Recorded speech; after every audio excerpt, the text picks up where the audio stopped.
What's up? What's up? It's Miles Narnor, and this is Behind the Stick Bites, in-depth dog training commentary.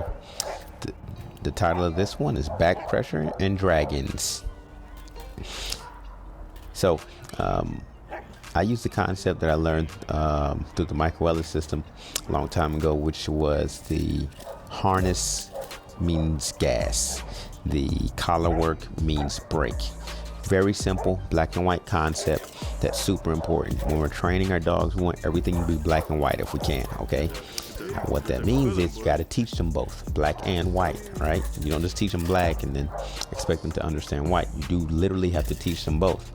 But through the collar work or leash pressure that we do, we want the dog to yield to that leash or yield to the collar in all scenarios. That gives you easy handling when it comes to the obedience side of things, which is beautiful. On the other end, you teach them that the harness is a gas, which gives you a very motivated, very hopeful, very driven dog that never really stops, right?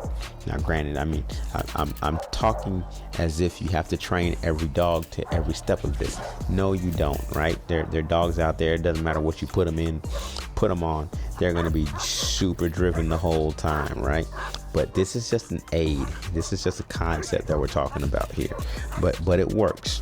So we use the back pressure through those harnesses. Again, I like the harness because in ring sport, the dog has the opportunity to take just about everything. And so if that's the case, I need my dog's head free. I need their neck free. I need them to be able to rotate and grab whatever's presented. We use DragIns. DragIns can be the handler, literally holding the back line and letting the dog pull them to the decoy. DragIns, we do DragIns with the weight, sometimes on a line.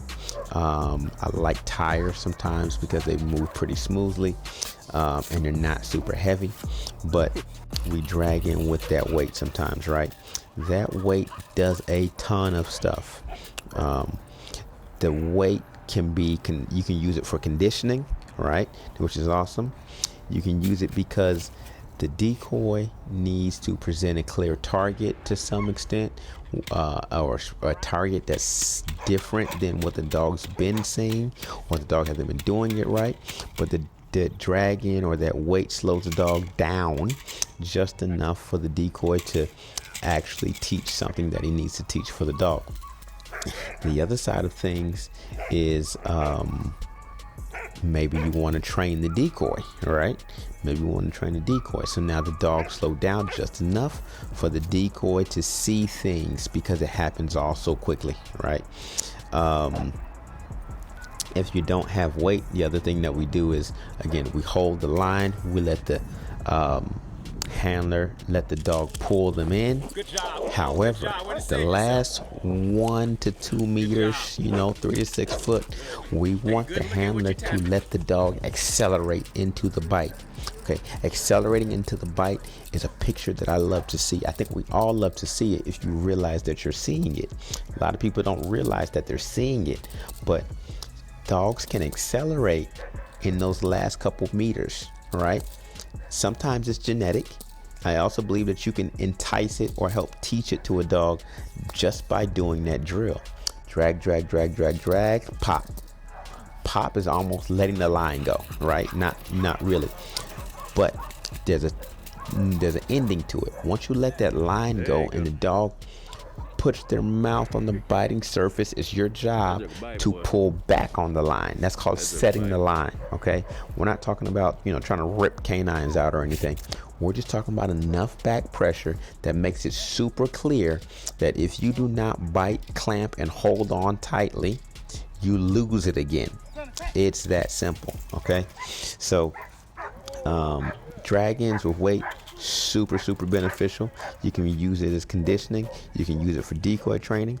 You can use it for what I call the strike in the dog. That last meter is the strike. I like to see a fast mouth with the dog. If you've worked in IGP or something maybe, and if you've worked in ring, you'll understand what I'm saying. And let's say an IGP, imagine an IGP scenario, and dog outs on my sleeve. The dog's barking, and I'm about to drive the dog. All I do is continue presenting the sleeve, and I just drive the sleeve right into the dog's mouth. That's very different from ring sport, where let's say the dog's guarding me, right? Both scenarios are coming from a guarding situation. However, in ring, from that guard, the decoy must literally flee. When I say flee, it means book ass, turn around and dig out of there, right? The dog has to be vigilant and quick and strike to catch the decoy without losing any space. If the decoy gets a meter away from the dog loses points, right? So again, I want to see a fast mouth on the dog, meaning I want to see the dog snatch things, strike them, grab them, bite them, versus sort of just presenting something and letting them get it. So that's just a real quick brain dump of DragIns and back pressure. Hope you enjoyed it.